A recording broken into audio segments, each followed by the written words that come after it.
তুমি কি জানো, যখন তোমার ঘরে ঈশ্বর থাকেন তখন তুমি কিছু বিশেষ লক্ষণ দেখতে পাও। বন্ধুরা, যদি তুমি প্রতিদিন সকালে এই লক্ষণগুলি দেখতে পাও তাহলে বুঝতে হবে ঈশ্বর তোমার ঘরে বাস করতে শুরু করেছে। আজ আমরা এই লক্ষণগুলি নিয়ে আলোচনা করব। ঈশ্বরকে খুশি করার জন্য মানুষ পূজা, উপবাস এবং ভোগ করেন। সকাল সন্ধ্যায় প্রদীপ জ্বালানো থেকে শুরু করে বিভিন্ন আচার অনুষ্ঠান, সকলের উদ্দেশ্য হলো ঈশ্বরের আশীর্বাদ লাভ করা। কিন্তু তুমি কি জানো যে ঈশ্বর আমাদের একটি চিহ্ন দেন যে তিনি আমাদের সাথে আছেন?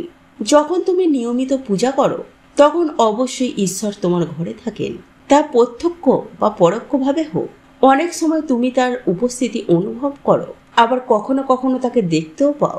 আবার কখনো কখনো এমনও হয় যে ঈশ্বর তোমার ঘরে থাকে কিন্তু তোমার কিছু ভুলের কারণে তিনি ফিরে যান। উদাহরণস্বরূপ, অনিয়মিতভাবে বা কিছু সময়ের জন্য পূজা করা, এই সবই তোমার কাজের কারণে হতে পারে যা ঈশ্বরকে রাগিয়ে তোলে।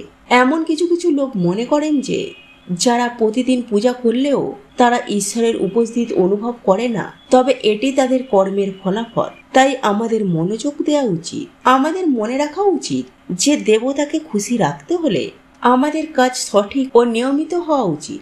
আজ এই ভিডিওটিতে আমরা বলবো আপনারা কিভাবে চিনবেন যে ঈশ্বর আপনার বাড়িতে এসেছেন। তাহলে আসুন জেনে নিই সেই লক্ষণগুলি সম্পর্কে যা আপনাকে বলে যে ঈশ্বরের আশীর্বাদ আপনার উপর রয়েছে। রুক্ষ মুহূর্তে স্বপ্ন আসা। রুক্ষ মুহূর্তে রাতের শেষ থেকে সকাল শুরুর মধ্যে সময় থাকে। এই সময়টিকে অত্যন্ত পবিত্র ও আধ্যাত্মিকভাবে শক্তিশালী বলে মনে করা হয়। যদি প্রতিদিন এই সময়ে আপনার ঘুম সক্রিয়ভাবে খুলে যায় তাহলে রুক্ষ মুহূর্তে স্বপ্ন দেখলে এটি একটি গুরুত্বপূর্ণ লক্ষণ হতে পারে। বিশেষ করে এমন স্বপ্ন যেখানে আপনি মন্দিরে পূজা করছেন, মন্ত্র জপ করছেন, তাহলে ওই স্বপ্নগুলো একটি ঐশ্বরিক লক্ষণ। এর অর্থ হতে পারে যে ঈশ্বর আপনার বাড়িতে উপস্থিতি অনুভব করছেন। শঙ্খের শব্দের গুরুত্ব। হিন্দু ধর্মে শঙ্খের একটি বিশেষ গুরুত্ব স্থান রয়েছে। শঙ্খের শব্দকে অত্যন্ত গুরুত্বপূর্ণ বলে মনে করা হয়, তাই যে কোনো শুভ অনুষ্ঠানে বা পূজায় শঙ্খ বাজানো প্রয়োজন। যদি আপনি সকালে ঘুম থেকে ওঠার পর শঙ্খের শব্দ শুনতে পান তাহলে এটি একটি অত্যন্ত শুভ লক্ষণ। বিশ্বাস করা হয় যে শঙ্খের শব্দ শোনার ইঙ্গিত দেয় যে আপনার বাড়িতে মা লক্ষ্মীর আগমন ঘটেছে এবং আপনার জীবনে সুখ সমৃদ্ধি প্রবেশ করতে চলেছে। ইতিবাচক এবং নেতিবাচক লক্ষণ। যখন ঘরে নেতিবাচক শক্তি থাকে তখন আপনি দুর্গন্ধ বা ভারীতা অনুভব করতে পারেন, কিন্তু যখন দেবদেবীরা বাস করেন এবং ইতিবাচক শক্তির প্রভাব থাকে তখন আপনি এই অনন্য বা মিষ্টি সুবাস অনুভব করেন। এই সুগন্ধ এতটাই মনোরম এবং আকর্ষণীয় যে যেটি আপনার মনকে সম্পূর্ণরূপে আকর্ষণ করে এবং আপনাকে একটি দুর্দান্ত শান্তি অনুভব করায়। পূজার সময় আসায় জীব এবং ভিক্ষুকদের ধর্মীয় তাৎপর্য। যখনই আপনি পূজা করতে বসেন এবং সেই মুহূর্তে কোনো প্রাণীর মতো, কোনো কুকুর, বিড়াল, কোনো গরু অথবা কোনো সন্ন্যাসী যদি আপনার দরজায় আসে তাহলে এটি একটি গুরুত্বপূর্ণ লক্ষণ। যদি এই ঘটনাটি সপ্তাহে 3-4 বার একটানা ঘটতে থাকে এবং বিশেষ করে যদি আপনার পূজার সময় আসে তাহলে বুঝতে হবে এটি ঈশ্বরের আগমনের লক্ষণ। কুকুরকে মায়ের রূপ, গরুকে মায়ের রূপ এবং কুকুরকে ভৈরব বাবার প্রতীক হিসাবে বিবেচিত করা হয়। একইভাবে যদি কোনো প্রাণী বা ভিক্ষুক আসে তাহলে সেও কোনো না কোনো রূপে ঈশ্বরের তিনি প্রতিনিধি। ঈশ্বর আমাদের কাছে তার আসল রূপে দৃশ্যমান নন, তবে কিছু মানুষ এবং প্রাণী আছে যাদেরকে ঈশ্বরের সমান বলে মনে করা হয়। আপনার দরজায় এই প্রাণী ও ব্যক্তির আগমনকে এটি শক্তির প্রতীক যে ঈশ্বর আপনার দরজায় কড়া নাড়ছে। আমাদের কখনোই এই ধরনের প্রাণী বা পাখিদের আমাদের দরজা থেকে তাড়িয়ে দেওয়া উচিত নয়, বরং আমাদের তাদের সম্মান করা উচিত এবং তাদের খাওয়ানো উচিত। সব থেকে বড় দান হলো খাবার এবং জল। যখন আপনি তাদেরকে খাবার ও জল দিয়ে সন্তুষ্ট করেন তখন আপনি ঈশ্বরের সেবা করছেন। অতিথির আগমন। যদি আপনার বাড়িতে পূজার সময় কোনো অতিথি আসে তবে এটি ঈশ্বরের করুণার লক্ষণ বলে বিবেচিত হয়। বিশেষ করে যদি অতিথি আপনার জন্য কোনো উপহার নিয়ে আসে তবে এটি একটি স্পষ্ট লক্ষণ যে ঈশ্বর আপনার পূজা গ্রহণ করেছে। স্বপ্নে মন্দির বা ঈশ্বরের মূর্তি দেখা। যদি আপনি রাতে বারবার স্বপ্ন দেখেন যে আপনি একটি মন্দিরে বা ঈশ্বরের মূর্তি বা তার ছবি দেখছেন, তাহলে এটি একটি লক্ষণ যে ঈশ্বরের করুণা আপনার উপর বর্ষিত রয়েছে। এই স্বপ্নগুলি দেখায় যে এর ঐশ্বরিক শক্তি আপনার জীবনে ইতিবাচক শক্তির প্রভাব ফেলছে এবং আপনাকে সঠিক দিক নির্দেশনায় দেখাচ্ছে। সিদ্ধান্তের সন্দেহ এবং ঐশ্বরিক শক্তির আশীর্বাদ। অনেক সময় এমন হয় যে আপনি কিছু করার জন্য পদক্ষেপ নেন, কিন্তু একই সাথে সেই সিদ্ধান্ত সম্পর্কে আপনার মনে সন্দেহ জাগে। সবকিছু ঠিকঠাক দেখালেও একটি ভেতরের কণ্ঠস্বর আপনাকে থামিয়ে দেয়। এটি একটি লক্ষণ যে আপনার সাথে ঐশ্বরিক শক্তি রয়েছে যা আপনাকে ভুল সিদ্ধান্ত নেওয়া থেকে বিরত রাখছে এবং আপনাকে রক্ষা করছে। এই আশীর্বাদ আপনার জীবনকে নিরাপদ ও সুরক্ষিত রাখতে গুরুত্বপূর্ণ ভূমিকা পালন করে। ঈশ্বরের কৃপার লক্ষণ।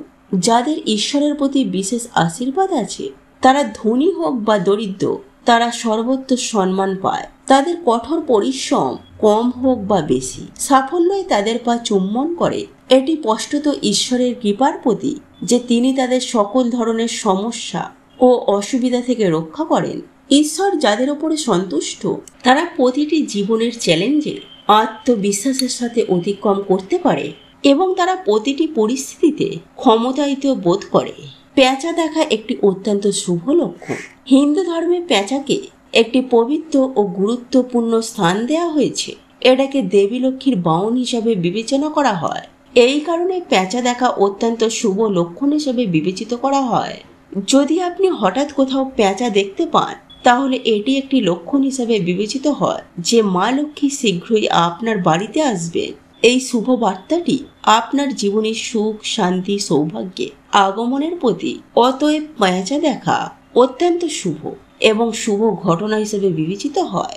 দেবদেবীর ঐশ্বরিক সুবাসে সকালে স্নান করার পর যখনই আপনি প্রস্তুত হন, তখন আপনি বিশেষ ধরনের সুবাস অনুভব করেন। এই সুবাসটি ভিন্ন এবং অনন্য কিছু যা কেবল আপনি অনুভব করেন। বাড়ির অন্য কোনো সদস্য এটা অনুভব করেন না। এই সুবাস কোনো সুগন্ধি, আগরবাতি বা অন্য কোনো সাধারণ জিনিস নয়, বরং এটি একটি অদ্ভুত মিষ্টি গন্ধ যা আপনার সরাসরি মন্দির বা উপাসনা থেকে উঠে আসে। আপনার বাড়ির মন্দির বা উপাসনার কাছে যাওয়ার সাথে সাথে এই সুবাস আরো তীব্র হয়ে ওঠে।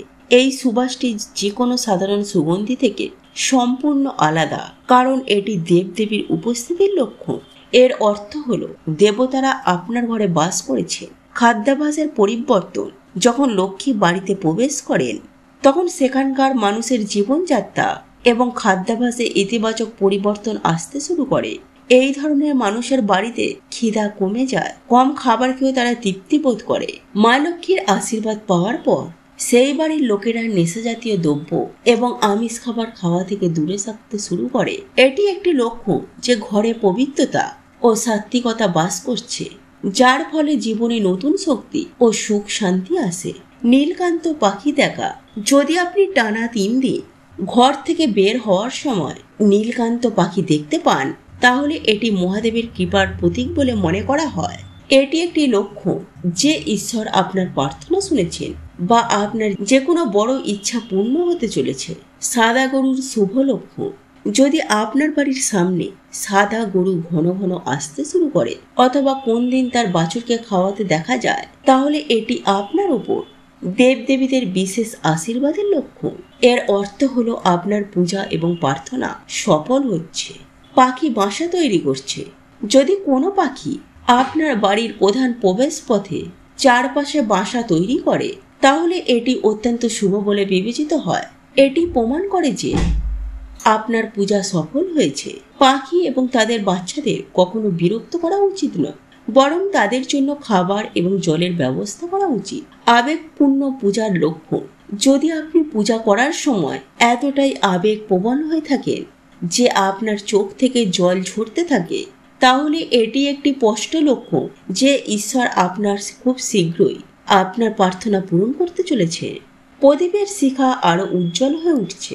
যদি পূজার সময় প্রজ্বলিত প্রদীপের শিখা আরো উজ্জ্বল হয়ে জ্বলতে শুরু করে, তাহলে এটি একটি লক্ষণ যে আপনার পূজা সফল হতে চলেছে। এটি ঈশ্বরের কৃপার বার্তা, যার কারণে আপনার দুঃখের দিনগুলি খুব শীঘ্রই শেষ হবে। পূজার সময় ফুল ও মালা পড়ে যাওয়া, এই সময় ঈশ্বরের মূর্তি থেকে ফুল বা মালা আপনার কাছে পড়ে যায়, আপনার দিকে পড়ে যায়, তাহলে এটি অত্যন্ত শুভ লক্ষণ। এটি ইঙ্গিত দেয় যে ঈশ্বরের আশীর্বাদ আপনার উপর রয়েছে এবং আপনার ইচ্ছা খুব শীঘ্রই পূরণ হবে।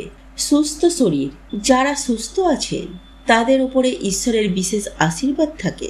সুস্বাস্থ্য কেবল আপনার শরীরে ইতিবাচক প্রভাব ফেলে নেয়, বরং এটি আপনাকে আর্থিক ক্ষতি থেকেও রক্ষা করে। অতএব আপনি যদি সুস্থ থাকেন তাহলে আপনাকে নিজেকে ভাগ্যবান বলে মনে করা উচিত।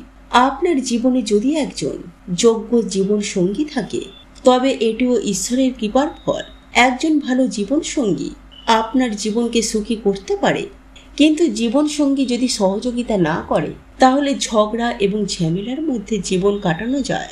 বাধ্য সন্তান, যদি কোনো ব্যক্তির সন্তান বাধ্য হয় তবেও এটি ঈশ্বরের কৃপা। আজকের যুগে বেশিরভাগ মানুষ তাদের সন্তানের কারণে অসন্তুষ্ট থাকে। যখন আপনি হঠাৎ কোনো প্রচেষ্টা ছাড়াই কিছু সৌভাগ্য অনুভব করেন, যেমন কোনো কঠিন পরিস্থিতি থেকে বেরিয়ে আসা বা কোনো সমস্যা সক্রিয়ভাবে সমাধান হয়ে যাওয়া, তখন এটি ঈশ্বরের কৃপার লক্ষণ হিসেবে বিবেচিত হতে পারে। এই লক্ষণটি আপনাকে বলে যে ঈশ্বর আপনার সাথে আছে এবং আপনার প্রার্থনা শুনছেন। মনের শান্তি যে তার রাগের উপর নিয়ন্ত্রণ রাখে, যার মন শান্ত এবং যিনি স্বাভাবিকভাবে প্রতিটি পরিস্থিতির মুখোমুখি হতে পারে, এই ধরনের ব্যক্তিদের ওপর ঈশ্বরের হাত থাকে। এই গুণটি অর্জন করা সবার পক্ষে সহজ নয় এবং এটি ঐশ্বরিক অনুগ্রহের প্রতীক। যে কোনো ধরনের রোগের তাৎক্ষণিক কারক, যদি আপনি দীর্ঘদিন ধরে কোনো রোগে ভুগছেন এবং হঠাৎ আপনার স্বাস্থ্যের উন্নতি হয়, তবে এটি ঈশ্বরের উপস্থিতির একটি গুরুত্বপূর্ণ লক্ষণ হিসেবে বিবেচিত হয়। যখন ঈশ্বর আপনার বাড়িতে থাকে তখন তিনি আপনাকে কেবল মানসিক নয়, শারীরিক স্বাস্থ্য প্রদান করে।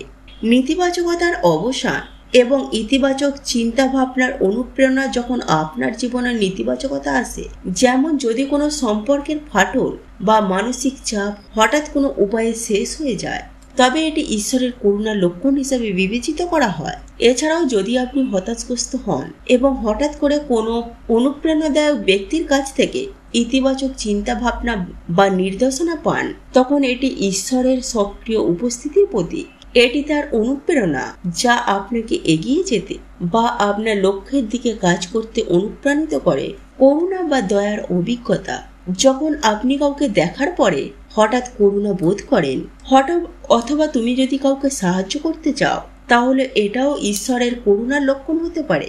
এই লক্ষণগুলি দেখায় যে ঈশ্বর তোমার মাধ্যমে মানবতার সেবা করছে।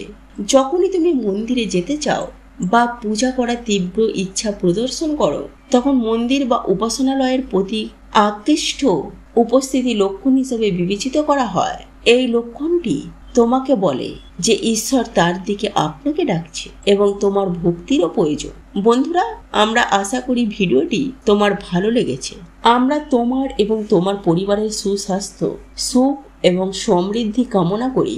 ধন্যবাদ।